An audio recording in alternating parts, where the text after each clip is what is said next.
Hi, I'm Nancy O'Neill, Director of Detroit Business Hub Group. Welcome to the Detroit Business Hub Group podcast.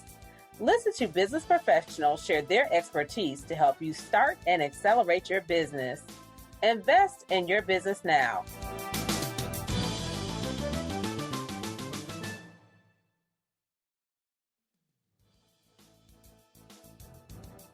I recently wrote a book called Fire Your Job, Be Your Own Boss.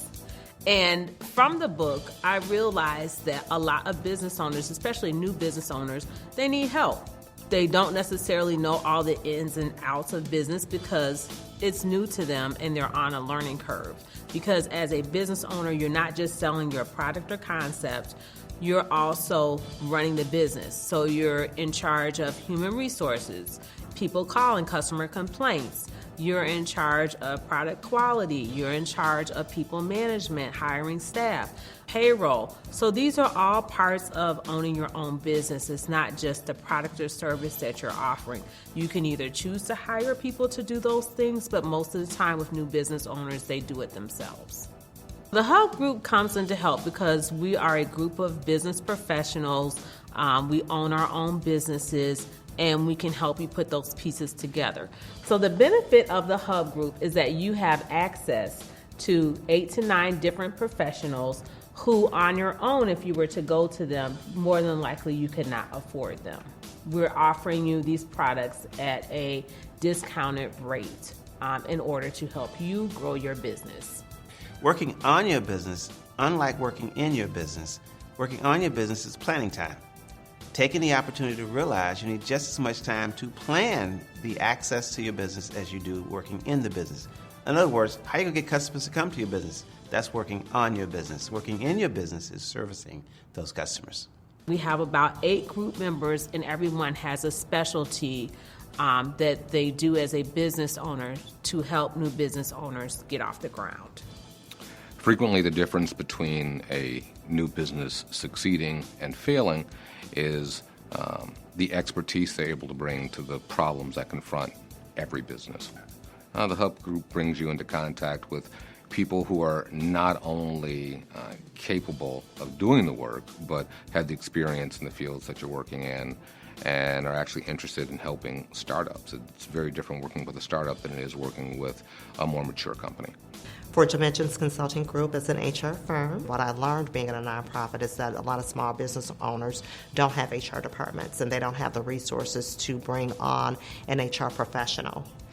So we offer services such as HR compliance, consulting, organizational assessments, and training, amongst many other HR-related issues. Everybody has a different kind of skill set and different wheelhouse and so forth. So I think where I've perhaps excelled is just salesmanship. Sold vehicles for 10, 12 years. Going back to when I was 19 years old, I mean, the skills that I've learned and acquired kind of still serves me to this day. I maintain relationships, how important integrity is, how important your word is. You know, I've clients who purchased when I was 20, 21 years old, okay, bought a vehicle from me, who are clients to this day, and they trust me with their, you know, be it a retirement account. So with the media side, I create content for social media outlets. So I create their templates, I create their photography, posts, videos, commercials, and promotional videos. And I also do photography for their services only. On the marketing side, I teach and train business owners and entrepreneurs how to market their business online. And along with that, I do one-on-one coaching, I do consultations, I do anything following along with helping them market their brand and business. In the market, as far as digital marketing and advertisement, things are changing swiftly. Very important for you to upgrade your business right now on the marketing and advertisement realm. Ashton Business Consulting is a full-service CPA firm. I provide accounting, bookkeeping, and advisory services to small businesses, nonprofits, and individuals. For businesses starting out, day one, you need to set up a solid accounting system. Okay? You have to understand where your expenses are going. You need to understand where your revenue comes from. not only from a management perspective, but also from a tax perspective. So the most important thing that no business owner realizes when they get started is the cost of doing business. I work with helping business owners write their business plan and also decide on what type of business entity they want to start with. You can purchase 2 packages through the Hub Group. One is a starter package, and that is with me helping you form your business plan and also deciding which business entity you're going to select. I also help you file the paperwork with the state as well as get your EIN number. We have 7 other professionals who all have their own specialties. So that could be real estate, that can be insurance, that could be legal services, that can be HR services. So by the time that you start your business on day 1 or opening day, you have a thorough understanding of what you're getting yourself into. You have a game plan, which is your business plan. Your business entity is set up so you won't be getting in trouble with taxes. And you're going to have everything that you need to successfully start your business. I woke up this morning thinking about how am I going to grow my business in 2020? How do I want us to grow?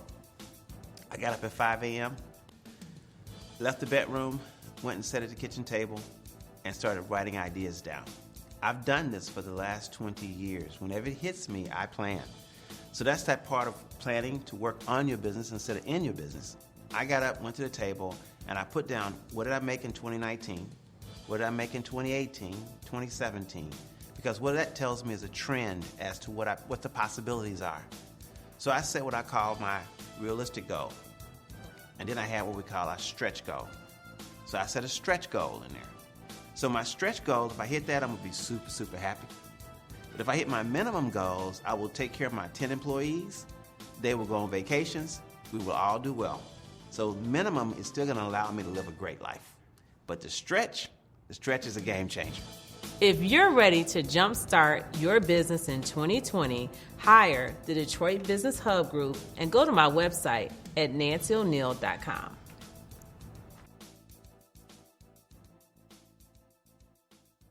Tell us about yourself, Francyne, and what's your story?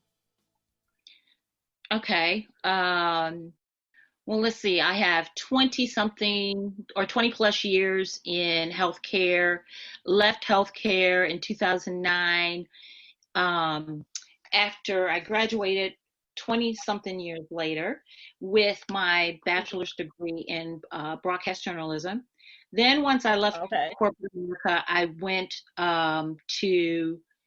I started my master's program. I actually started my master's program before I left corporate America and finished up while I was, after I left corporate America, because I started and finished right after that. But the intent was to leave corporate America and go into broadcasting. And my mom at the time was elderly, had gotten sick. And so that became the focus, is making sure my mom, was taken care of. And at the time, I didn't necessarily have to work, so it was just looking after her. So moving, because my whole intent was to leave corporate America. And my son was graduating from high school, so it was perfect. I could go wherever I wanted to go and not have to uproot him, from my family, from his dad, from basically his nucleus. So I said, well, I'll wait till he graduates. So once he graduated, and they were offering a buyout, God was like, and I'll just say God because that's who talks to me, was like, if you don't leave now, you won't leave. You'll never get out. Yeah. You'll never get out. And, because I'd been there so many years, and it might be where if you've been somewhere for a period of time, it just feels like just go on and ride it out. But I was kind of always uncomfortable because I had someone, one of my managers at a time, he was a white guy. He said, I feel like you have potential right here, up here, but you're functioning down here. And I How said, did you well, take that information? Were oh, you insulted? I mean, no. did you feel like he was like a mentor? He was trying to help you? I felt like he was, I didn't take it personally as far as, Mhm. you know, he was trying to, and it was during a performance review. And Okay. so it wasn't so much like you can be doing a job and you do it fine, but it's not really tapping into your talent, you know, and I've Right. always been comfortable speaking and doing things. So what happened, I started facilitating because I worked in the sales and marketing department, and we did a lot of training, a lot of out of state training for our sales reps. So then I became like the sort of MC, which was fun to Okay. me. And so he was the manager at the time. And so as a result of that conversation, he said, your son is going to eventually graduate. And so what are you going to do with yourself? So I felt like in that moment that God was using him as a mouthpiece to nudge me because I had like so many credits towards my degree. And I think I needed like, I don't know, 20, 30, 40, something. I can't remember the amount, but I ended up, after he said that to me, I had already declared journalism as my major. So I went Okay. back to school, worked full time, went back to school, did an internship while going to school. I would get up in the morning about 6 or 7 o'clock. Actually, way before that, like 3 o'clock in the morning, get ready, work at an internship at a station, then come back home, get my son ready, and Oh my goodness. then go to work. Then I might go to class on my lunch. Oh my I goodness. was determined to finish, but I needed that nudge. So I didn't take it. So back to your question, um, I didn't take it personal in a derogatory way. I felt like he was basically letting me know I wasn't living up to my full potential. And Gotcha. that's what, so long, you know, speed up the story. I ended up finishing my degree, and really was trying to do something. I always wanted to have my own, you know, control the narrative, be in charge of my content, be not have someone tell me what to report. Right. Especially when I worked in the station where it was like, oh, this is a great story. And my typical response I would get would be, well, did somebody get killed? It's like, no. It's like, because basically in the newsroom, it's if it bleeds, it leads. Right. And Bad news is good news for them. Bad news it, sells fast. and I knew after shadowing a couple of reporters that I didn't want to be in a van for the entire time for a 90-second story. Right. I just, About somebody getting shot. or somebody getting shot, it was just like, wow, all this goes into a 90-second story. And it's nothing, you know, against reporters and what they do. I totally respect that. But I knew that's not what I wanted to do ultimately. And That so, leads to the. go ahead. Go ahead. Oh, And I just was so, gonna say. You go ahead. huh? You No, finish up. I'm sorry. so, so I kept always in my mind since 2000, when I graduated in 2005, I said, I want to host, write, and produce. Even when I interviewed for another position or intern position while I was still working, going to school, I still needed to have an internship to get credit. Right. Right. So I interned with another station, and I was like, oh, you know, I just want to host, write, and produce. And it's like, I think I said something like that, or I ultimately want to do this and this and this. And so I think I was probably coming off as a little bit more ambitious. It's like, no, you should want to do this and this and this. So long story short, finished up my master's. Mom was still sick. So that was 2010 when I finished up my master's. 2012, she passed away. But I was still doing things on my own. And so here I am, 2020, embarking on this pivot for me, where it's like, now that I've gotten well, because I had a mild case of COVID in March, and I'm looking around, and God was just like, either you're going to emerge or submerge. And I'll never forget, because I went live and did my little Fran encouragement segment and said, everything is branding for me. So, my Fran fam, my Fran encouragement. So my mind is always about tying it back, because I am the brand. Absolutely. So I just remembered saying to, my friends, it's like, it was March 23rd. I said, we are going to see this, either we're going to emerge or submerge. But what this pandemic is going to do is show us who we are. It's going to magnify who we are.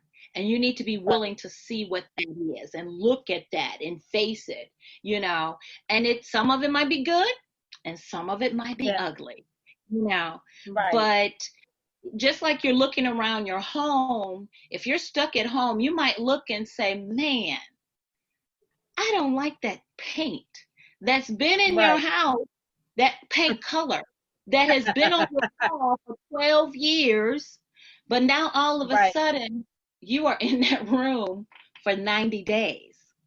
Absolutely. Right? You're about to go stir crazy. Yeah. I understand. I retiled our kitchen floor, so you don't have to tell me. It took me 3 Sundays, but I eventually got it done. Exactly. I'm tired of looking at the same So that's what it is. You look at that wall, or you can ignore it. Just like you can see something about yourself, and it's like, okay, I don't want to deal with that. Or, man, I'm looking around at the loss of life, in my circle. I mean, I'm like 6 degrees separated from people who have passed away, and I'm grieving. I'm getting all this trauma vibe from my social media, because it's like people, 6, 7 people at places that I could have been at had I been with people. So all that onslaught, then I get sick.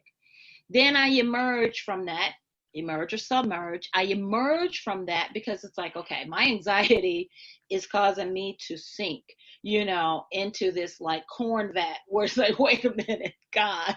And so I just made some observations, and I'm looking around, and Life and Style with Francyne was what I started in 2000. I had the concept. I mean, people, I said, I want to interview you at some point. So it might have been a year later. I followed up. And so I did that. So this time it's like everybody is home, just absolutely. It's a perfect timing. Perfect time, content, build your repertoire of guests, and do what it is that you've always wanted to do. It's only late if you determine it's too late. You know what I mean? So even if I have another birthday today. So that's where I am. I am laid off right now. So this was perfect for me to take advantage. And even though the world is opening back up too soon, in my opinion, but that's another story.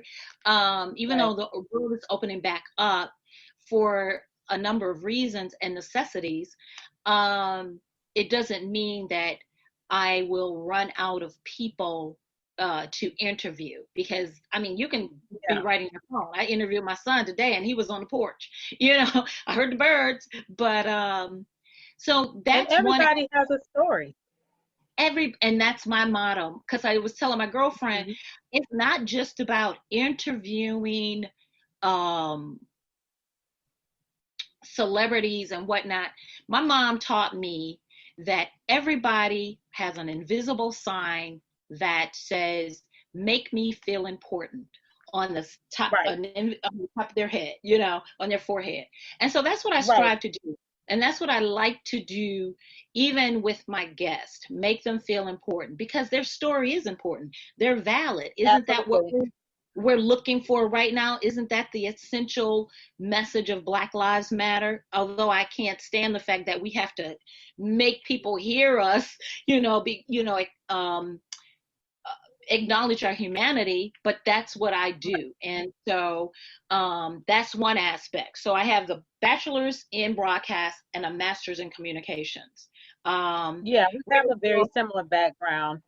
Yeah. I have bachelor's in journalism and international relations because I was going to be this international journalist. I told you that yesterday. Yeah. And then a master's in communications from Wayne State. So, I mean, just because you have the degree, it doesn't mean that you're going to take the traditional route. When I graduated with my undergrad degree, it was during the Detroit News and Free Press strike. So if you were doing print journalism, if you're a new journalist and you couldn't find a job anywhere in Detroit or Michigan because people started going to smaller outlets. They had been working for the News and Free Press for 10, 15, 20 years. They're relocating to, Podunkville, Michigan, and they're working there. So there were literally no journalism jobs at that time. And I ended up going into the nonprofit industry. But when you learn how to write or speak, you can really use those skills in so many different arenas.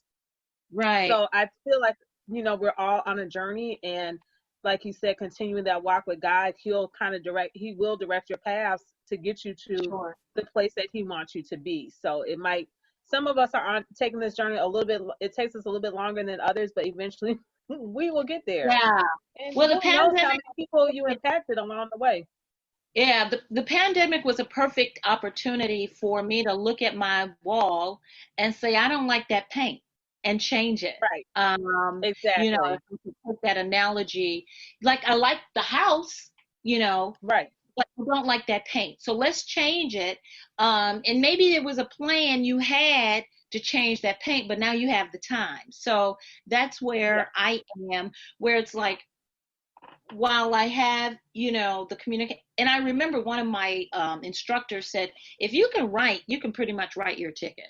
So absolutely, it's becoming a what do you call it? When things are becoming extinct, it's becoming an instinctive skill because there's so many people who can't write. Exactly. Really so America. And I probably told you too much. You asked me to tell me your story, no, but that's okay. But as far as that's where I am, I started here in corporate, and I think, I took like a couple of jobs here and there, but they would never last. They would be contract jobs. And I was like, okay, I can settle in and get comfortable and do my thing on the side. But what would happen? It would end, not because I got fired or anything like that. It was just like, oh, we're going to go with someone else that used to have the job before you. And I was like, okay. And, I would, look at it like that's because you're not supposed to be in that particular arena for too long. So now I'm looking now, like I'm an extrovert, but I don't like to drive. So as far as I don't like to drive far. I typically, where I've worked in the past outside of downtown Detroit for 13 years, I could take the side streets to work based on where I was living at the time, or, even now. So it's like the stress is different. The commuter stress is a little different. So, but it's like now I said, I like the remote life. I can be self-directed if I am required to be. So doing certain things, doing social media for businesses, I'm a brand that helps other brands at times. I have not gone full time or anything like that, but I know if I take on a project for someone, I'm treating that brand like like I'm the brand, so that I'm giving them the same care that I would give my own brand. So, that's pretty much where I am at this point, navigating the pandemic and the uprising and throwing my fist up in one hand and the pen in the, my laptop is in one hand and my fist is in the other. Gotcha. That's it, Yeah, you told a lot of your story already, so that's great content and information. African American women are one of the highest segments of new business owners. Why do you think that is? Why do you think most African American women start businesses?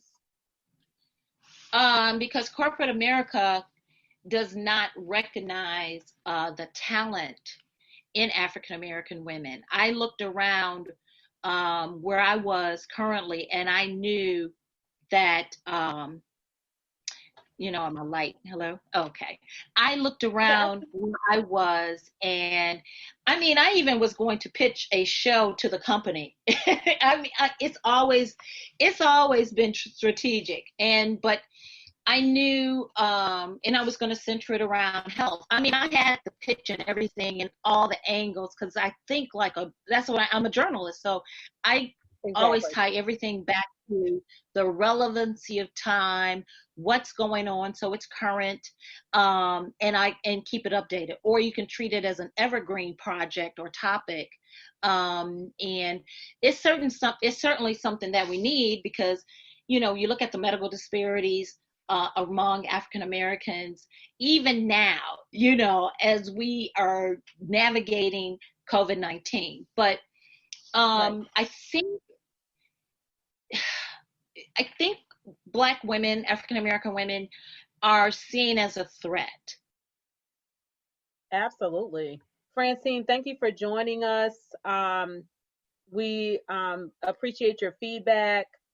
I think we're going to have to end this segment of the show early, just because we seem to have lost the connection, or we can't hear your audio. But I do appreciate the information that you shared with us. If you do happen to come back on, please join us at the 5:30 segment, and we'd be happy to hear the rest of your story. Thank you for joining us today. Detroit Business Hub Group is committed to your success. Go to nancyoneal.com/DBHG for business tips, blogs, videos, and virtual classes. Watch your investment pay off.